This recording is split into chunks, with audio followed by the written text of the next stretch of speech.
Hello children, how are you? I hope you all are doing good. Children, now we will read a hole in the fence. Fence means diwar. Once there was a little boy who had a bad temper. He used to speak without thinking. His father had been noticing his activities for many days. बच्चा कैसा था? बहुत bad temper का, उसका अच्छा behaviour नहीं था. बिना सोचे समझे किसी को भी वो कुछ बोल देता था. उसके फादर उसकी एक्टिविटीज़ को ऑब्जर्व कर रहे थे. So he decided to teach his son. His father gave him a bag of nails. उन्होंने क्या डिसाइड किया कि वो उसको कुछ सिखाएंगे, वो इसके बारे में कुछ सबक इसको देंगे. तो उन्होंने क्या डिसाइड करा कि वो क्या करेंगे. His father gave him a bag of nails and told him that every time he lost his temper, he must hammer a nail into the bag of the fence. क्या कहा उन्होंने कि जैसे वो बहुत जल्दी अपना टेम्पर लूज कर देता है, तो एक बैग दिया किस चीज़ का, नेल्स का. और क्या कहा कि जब भी टेम्पर लूज करे उसको हैमर से उस नेल को जो है फेंस में फिट कर देना है. The first day the boy had driven 37 nails into the fence. First day उसने कितने नेल्स डाले हैं? 37. This went on for next few weeks. As time went on he learn to control his anger.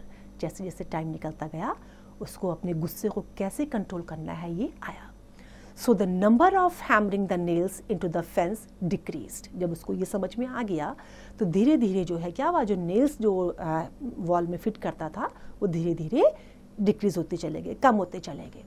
He thought that it was easier to hold his temper than to drive those nails into the fence. क्या कहा उसने, क्या सोचा कि यही better है बजाय nails को फेंस में डालने के अपने गुस्से को कंट्रोल करना. Finally, the day came when the boy didn't lose his temper at all. He told his father about it. His father suggested that the boy should now pull out one nail for each time that he was able to control his temper. अब क्या बोला कि जब जितनी बार अपने गुस्से को control करोगे नेल को निकालते जाना. The day passed and the boy finally told his father that all the nails were gone. धीरे धीरे सारे नेल्स जो है वहां से हट गए थे. The father took his son by the hand and led him to the fence. He said, you have done well my son, but look at the holes in the fence.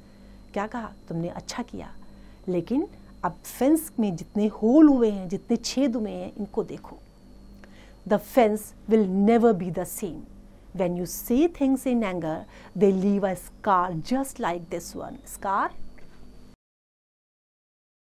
निशान.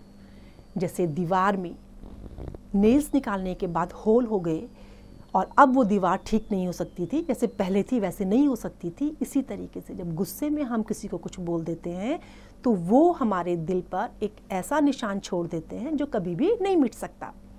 Then it won't matter how many times you say I am sorry. The wound would still be there. The father made his son understand. चाहे कितनी बार sorry बोल लोगे, लेकिन जो दिल में जो घाव बन गए वो जो है ख़त्म नहीं होते हैं, वो कभी नहीं भरता है. अब बच्चे को अपनी गलती समझ में आ गई. The son begged pardon from his father and said that since then he would speak after thinking. उसने माफ़ी मांगी अपने पापा से और क्या कहा कि आज के बाद वो जो भी बोलेगा सोच समझ के बोलेगा. तो देखा बच्चों, हमें अपने गुस्से पर कंट्रोल करना चाहिए और कभी भी हम जो भी कुछ कह रहे हैं हमें सोच समझ के बोलना चाहिए. हमें ऐसा नहीं बोलना चाहिए कि दूसरे को हमारी बात से हर्ट हो. आई होप आपको ये स्टोरी पसंद आई होगी. Now it's time to revise. This is your exercise. You can practice it.